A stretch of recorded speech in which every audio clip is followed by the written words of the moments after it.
let's go back to her early life and the parallels between her and Anne, because she did, large chunks of Anne's life came out of her own. So run me through some of those parallels.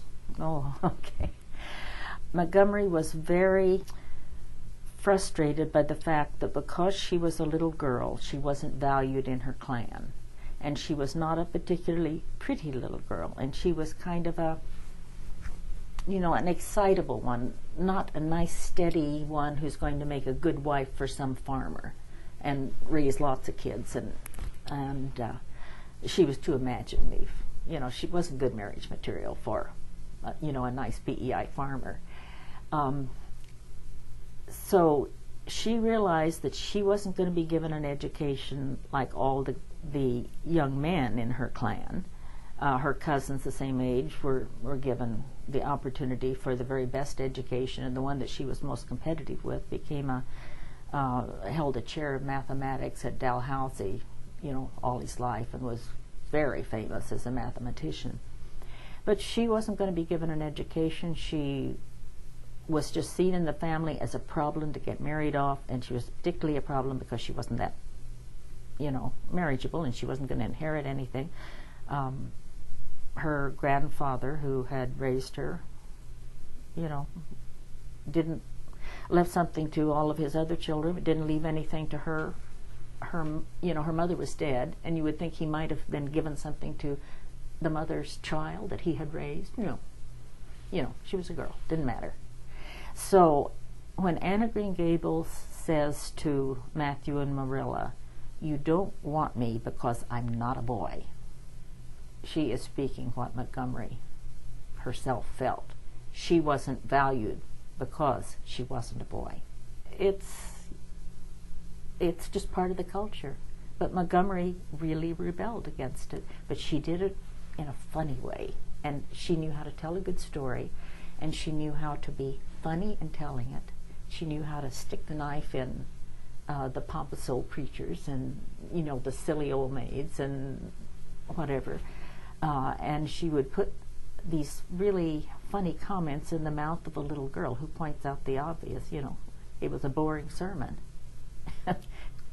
Does it drive you crazy that you're having to get? I mean, her journals they've been boiled down and edited, and they've been so revised that the truth. Who knows? Oh, who knows what? She started recopying them in 1919 when she was world famous, and she knew there would be a market for, or she felt there would be a market for them someday. She was at the pinnacle of her success by the time of the First World War. She didn't know she was going to slide down after that. That the style in literature was going to change, and that people, that critics were going to take her on as the worst of sentimental Victorianism. And just trash her reputation. So she started recopying them when she was as she said, my name is a household word all over the English-speaking world, and that was true. We've got her clipping books, and she's being reviewed in Australia. She's being reviewed every place, and Prime Minister of Great Britain wants to meet her. Yeah. Everybody. Yeah, and so she's telling her story as she wants it to be remembered. And if your husband has turned out to be a bit of a disappointment in that he's not as ambitious as you, and that he's sunk into depression a little bit by then, he's sort of going down, are you going to leave in those pages that say, "Oh, Ewan MacDonald came to court tonight. I hear he has been, that so-and-so over here's been after him, and so-and-so over here's been after him," because all the women in the community were, he was good looking. Are you going to say that? No, you're going to razor them out and say, "I married him because he was the best that was available." Maybe you are. Anyway, I think she wanted very much to marry him. I think she chased him. She was the least attractive of the old maids that I know, the 29-year-old old maids that I know about. But he turned out to be a bit of a disappointment. So, And of course, Emily. Valancy Sterling in The Blue Castle. Okay, this is a totally unfair characterization, but a lot of them seem kind of similar. That they're plucky individualists facing usually an older set of parental figures that she has to resist, and somehow by the end, gosh darn, she overcomes. I say in the book that every one of her heroines is a version of the complicated woman that she was. She takes the emotional core of some of the feelings that she's had at some point in her life, and she spins a tale around them, and she's not recognizable in the character at the end.